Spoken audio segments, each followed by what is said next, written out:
Hello,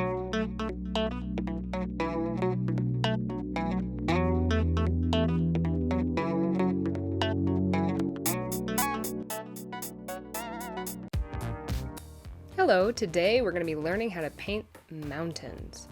These are the mountains that I'm painting. I wanted to kind of reflect the peachy colors in the sunset. I've gone ahead and painted out the sunset and started blocking out the mountains. I wanted there to be kind of this back area of the mountain range that was a little darker, so I went ahead and blocked that in with kind of a gray, dark purple.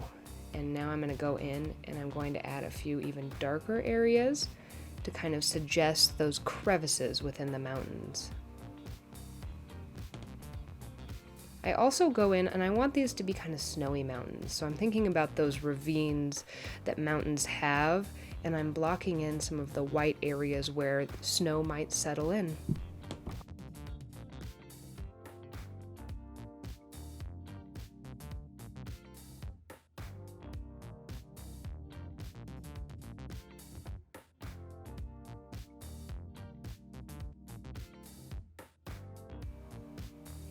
And this is really the key to painting mountains, is to go between adding the highlights and the crevices. So you'll see I add some whites, and then I might go back in and add some kind of darker blues to kind of accentuate those crevices, and then where the snow may be packed and kind of have fallen into the mountains.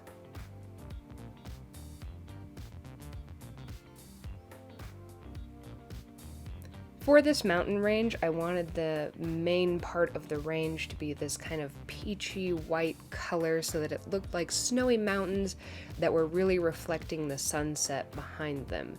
So I've gone ahead and I've mixed up kind of this peachy color. It almost looks like a very light flesh tone. And I went ahead and blocked in the front set of those mountains.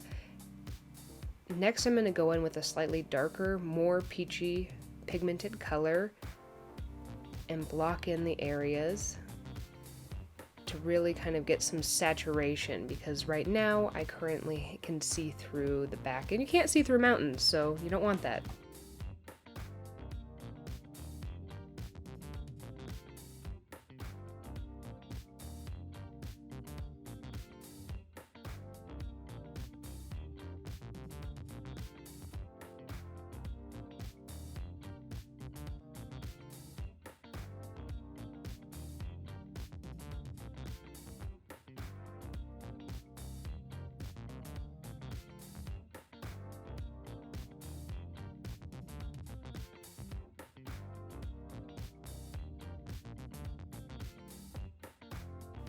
Once that's blocked in, what we want to do is add some slightly darker areas right at the tips. When the sun is setting behind the mountains, it kind of creates this darker area along the very edge of the mountains. And so we're going to go ahead and block those in. And then we're going to take an even darker color. And again, we're trying to identify where we want these crevices to be. And this isn't a mountain range that I know specifically. This is just kind of my interpretation of a mountain range. So I kind of use the paint that is there as well as the shapes that I've created to determine where I want those shadows to be. And I've decided that the light is coming in from the right hand side towards the left, even though it's also from behind, because there is usually still some directionality based on where the sun is setting behind those mountains. Again, we're building pigment here, so go in with a slightly darker purple and highlight certain areas so they seem darker and more recessed. And we're going to come in and hit the tops and the areas where the light might be catching, as well as where the snow has been settling into those crevices that aren't just dark and deep. And we're going to layer lightly over some white. And this is kind of up to your imagination. There might be some places where you put tighter nooks and crannies. There might be larger areas where you want there just to be a ton of snow and white, and you might leave some more peachy patches. This is really up to you and kind of the shape of your mountains. You'll see I came back in and I didn't want everything. Mountains aren't all exactly the same shape with the same direction of their crevices, so I kind of decided I had too much directionality kind of from that top to the left area, so I brought in that ridge and brought it more to the right so that it would kind of pop out a little bit more. I decided I wanted that back mountain range to be even more defined so that it was more separated from the front one, and I went in and added some darker colors and then took that same color and added even more to those little areas. Now, because mountain ranges typically have multiple layers to them, once I'm happy with that back range, I'm going to go ahead and block in a darker color.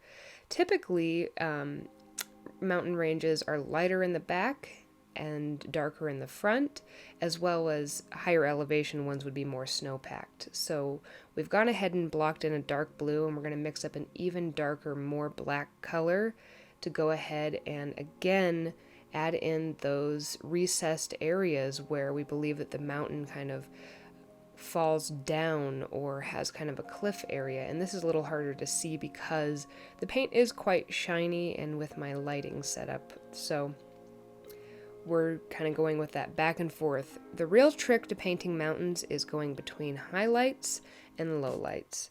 Adding areas of recesses, adding areas that are the kind of sharp, pokey areas that stick out, and going back and forth and varying that tone so certain areas are darker, certain areas are lighter, and you get kind of that natural feel. I really kind of try to have a light touch with my brush, and I vary between having lots of pigment on the brush bristles and little bits of pigment on the little amounts of paint on the brush, and you'll see that that gives kind of a varied effect. And I always hit the tops with a little bit more highlight so it really seems like the light has come down and kind of kissed the tops of the peaks. But not all the way to the top. I typically leave that kind of gray area, the darker area at the top. Once you're happy with the end result, go ahead and take some of the color that you've already mixed up on your palette so it kind of matches. I always use a lighter, brighter color. And give it a quick signature. And you're done. Thank you so much for watching. If you'd like more videos like this, please subscribe.